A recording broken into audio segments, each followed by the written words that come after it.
So this toolkit has been written under the leadership of the three councils by 4 consultants, and there are 3 people on the call today to present it to you. So firstly, we had Levi Bernstein, who are architects and urban designers, and Zoe Watson will speak a bit later. We had the Passive House Trusts, we had Elementa and Etude, and my colleague Anna and myself will speak in turn. And I'll hand over now to Anna to present you the introduction. Thank you, Thomas. Firstly, I just wanted to say good afternoon to everybody and hope you're all well and not too hot. And it's a lot cooler than yesterday, so I'm certainly faring a bit better. But and secondly, I really wanted to say thank you to our clients and for being such wonderful clients and leading us so well in this project. It's been a pleasure to work with councils with the vision for creating such a document, and I can honestly say we've all really enjoyed working with you. So and for the benefit of everyone else, it's worth saying that the level of engagement from a wide number of people from the councils has been really really marked and really apparent to us, and we've really appreciated the detailed feedback that people from the council have given and the level of commitment that they've shown to getting this document right for the intended purpose and the intended vision. So thank you very much for that. Next slide, please. So just to give you a brief overview of the document, the reason, the key reason it was put together really was to inspire confidence in people wanting to build or retrofit new build zero carbon homes. So what we thought, it seemed like there was a little bit of a gap in the information out there. There's a lot sort of saying in general what should happen, but very little targeted towards people and building professionals and homeowners on how to do it in a way that's friendly, accessible, and is all brought together in one place. So so that's what we've tried to create here. We spent quite a lot of time right at the beginning of the project and really trying to understand who to write the guide for, and we determined that mainly it's aimed at building professionals, so architects, builders, planners, but also homeowners, because there are many informed and motivated homeowners out there who also want to do their best if they're building or retrofitting. Why are we doing this? Well, addressing the climate emergency, as Chris McFarlane has just talked about, you know, climate change is here and it will change even further.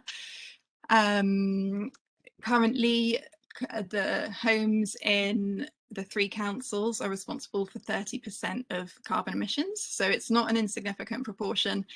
So it's a very worthwhile sector to be focusing on. The guide covers both new build and retrofit, as has been previously said, and it mostly focuses on small and medium-sized development, but the principles can be used for large-scale development too.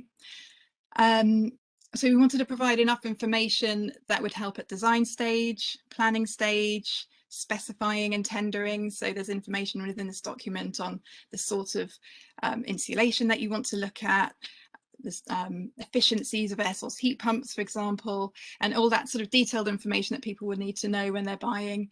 And also importantly, we wanted to focus on constructing and maintaining, because how a building is actually built is really important, and how it's used in the future is also really important. Next slide, please. So just to give you a brief overview of the core principles of net zero carbon buildings that we've worked to, there are 3 main pillars, one of which is energy efficiency, so using less energy. And the reason for that is we will be moving towards more renewable energy in the future. Homes will probably be predominantly electrically heated, and the national grid at the moment predicts that there will be a massive increase in renewable energy generation, but it will still be limited. So we need to we need to bring down that amount of energy that's used. So that energy efficiency is really crucial. In addition, we have to stop burning gas. So this is the main, well, this is the source of emissions from carbon emissions from homes. So we have to take those gas boilers out and swap them with forms of low carbon heat. And thirdly, to balance the, to provide the energy to provide that heating or cooling or lighting or appliances, we need to be providing renewable energy generation, and ideally that would be done on site with each building and each home that's built. In addition to the operational energy, embodied carbon in materials is also really, really important and becoming even more so and more significant as the operational energy decreases. Next slide, please. And so, as I said, homes will almost certainly be mostly moving to electric forms of heating. Some people are talking about hydrogen heating. We think, in our opinion, it's a long way off. There isn't really the evidence to show that it's very technically feasible, whereas electric forms of heating are already here, they're ready, and they can be used straight away. So in terms of that will obviously, those will mainly be fed from the grid, or if not the renewable energy on site. But one of the things that's really important to appreciate is that carbon associated with electricity generated by the grid.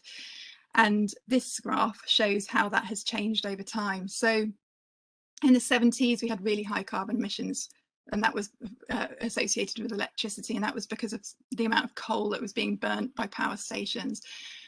In the dash to gas, that came down really significantly, and before it leveled off for a few years. And then sort of around 2010, we started really heavily investing in renewables, and you can see this really steep decline in that grey area there, in sort of between 2010 and 2020, and that's because of the amount of renewables that have been added to the grid.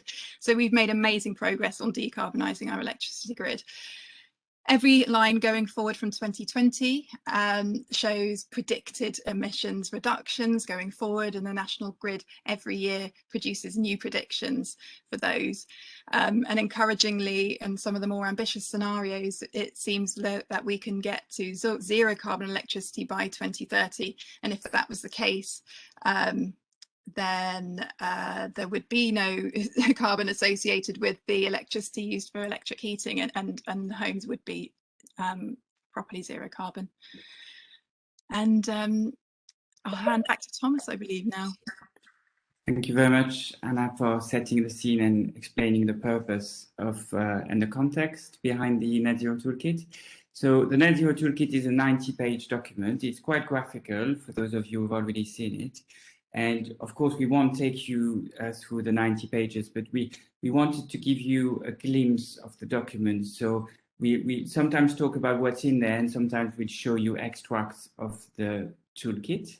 There are several sections, an introductory section, then one on new housing, one on retrofit, a section on products, a section on how to specify, and a useful checklist at the end. So we will take you through over the last 15 minutes.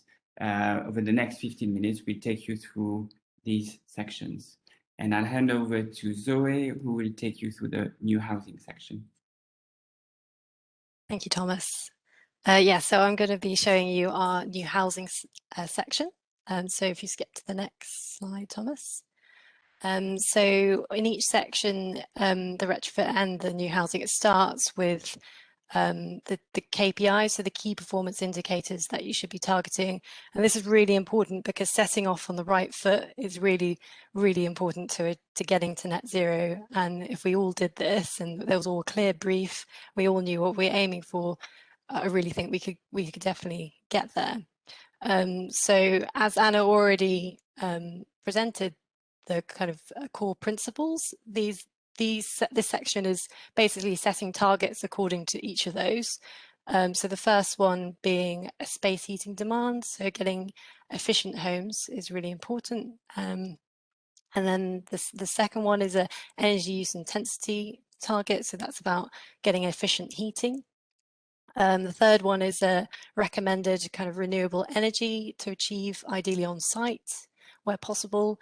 And the final one is an embodied carbon target to be aiming for. On the side, you'll see there's 3 other sort of things to consider. So one of these is thinking about overheating, and CIBSE TM59 is the sort of standard we should be using for that. There's also the AECB good practice water standard for kind of reducing water consumption. And the final one is just to say we should all be reporting and collecting our data in use for the first 5 years, and hopefully sharing that publicly where possible. If we go to the next one, Thomas. So the next slide kind of show you how you might actually get there and meet those targets. And this first one shows you a kind of timeline of a building project, starting from pre-planning, going to pre-construction, construction, and handover and use. And under each of these points, it kind of gives you a list of things to be considering and telling your design team what kind of information you need and coordinating at those points. And at the bottom, you've got a best practice route, which kind of outlines getting a passive house consultant on board and what they need to be doing to help you kind of reach those targets. So this is just a slide to show, because we don't want to show you all the kind of pages. We just wanted to show you the kind of the topics from a kind of design point of view. These are the topics we'd be covering and guiding you on. So the first one's orientation and windows. Then we've got construction methods and quality, air tightness, ventilation, and overheating. So those are the key topics. So this one is a very graphical page to basically kind of hammer home the message of getting it right from the start is really important, and that is kind of articulating to designers and the design team what is an environmental, what is a good building, and what does it look like in terms of environmental performance. So hopefully this shows you graphically what you can do in terms of massing, orientation, and kind of windows. Next slide. We also promote that air tightness is really, really important. Definitely for new build, it's something we can think about right from the beginning. So this gives a bit of advice on how to set that target and achieve it in practice.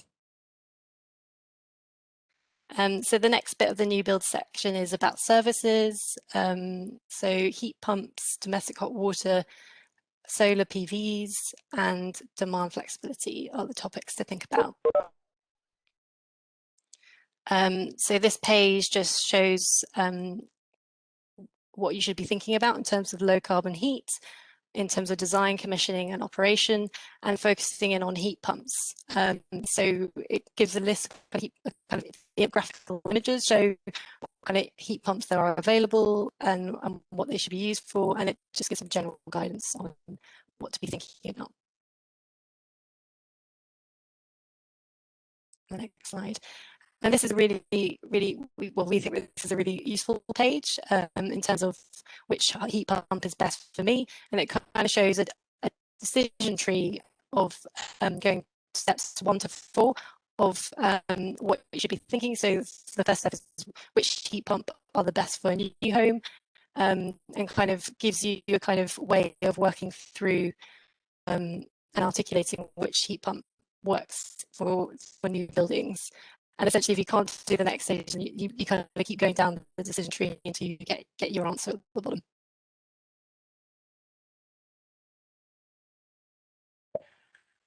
Zoe, you might like to just turn your camera off because your audio isn't very good.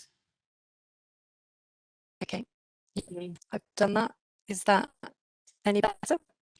It's a bit better, I think. Thank you. Okay, apologies. Do let me know, and I'm sure Thomas or Anna can kind of explain if you can't hear me properly. So this page is articulating what solar PV panels, why they're important, and why we should be installing them, and how to get a good installer. So that's also a very useful page.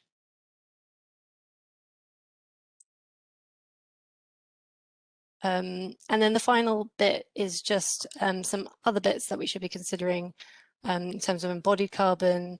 It also is about new terraces, houses, and a new block of flats. So we've shown for 2 typologies how you might actually think about all these targets. And finally, the cost. So this page is an example of one of the new terrace house typology pages. And it just brings together everything that we've discussed in the kind of design guidance up until this point, in terms of a checklist on the left. So form, windows, mechanical ventilation, air tightness, heating systems, overheating, everything that we've mentioned. And then the big diagram in the middle shows kind of the U values and the different kind of targets you should be meeting.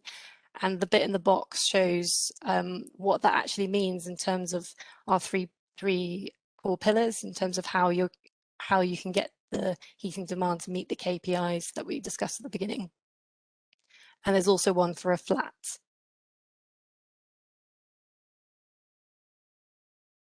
And this final page I'll discuss is about the cost premium for delivering net zero carbon on top of Part L 2021. So hopefully this demonstrates that it is not a massive uplift, and I can't stress enough that if you follow this guidance and you target it from the beginning, it becomes a much easier and smooth process.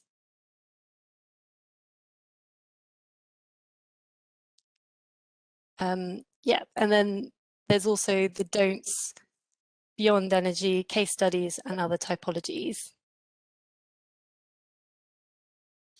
Thank you very much, Zoe, for taking us through the new housing section. I'll take you more quickly through the retrofit section because a lot of themes are in common. So they've been reproduced because somebody may use only the retrofit section, but there are some parallels. But in terms of what this section is trying to do is it's trying to explain how we can move our homes away from the top image, i.e. homes which use a lot of energy, which use fossil fuels, and which do not produce renewable energy, towards the bottom image, which is, well insulated, efficient homes using low carbon electricity, low carbon heat, and producing renewable energy. One important thing for retrofit is that we've learned over the last 10 years that it's very unlikely that we will retrofit our homes towards net zero carbon in one go. It's likely to be part of a journey or a renovation plan. So this retrofit section also explains that we need to develop consistent plans, long-term plans for our homes, and make sure that every step of the way we take down their carbon emissions. Heritage is, of course, a key consideration in your district. So we signposting some very good guidance on heritage and climate change. I think the days where these two oppose each other are gone. We now realize that conservation and climate change action can work together. There is some detailed advice on how to make existing homes more efficient. This particular one is on a fairly technical subject on the thermal performance of junctions. So it explains the principles of what a retrofit should try to do and gives some graphical indication of the kind of solutions which may be suitable. And similarly to the new build cost, we wanted to share some information about costs. So here you've got some typical cost data for a 90 square meter semi-detached house and how much it would cost to do what we call a shallow retrofit. So a good retrofit, but which doesn't go far enough really, and a deep retrofit, which is more what we need to do. Again, bear in mind that we're not thinking about adding those costs in one go. It's about a 30-year renovation plan. And there are more and more very successful retrofit case studies that we've tried to point towards because themselves are very good sources of information for anybody interested in the retrofit of their own homes.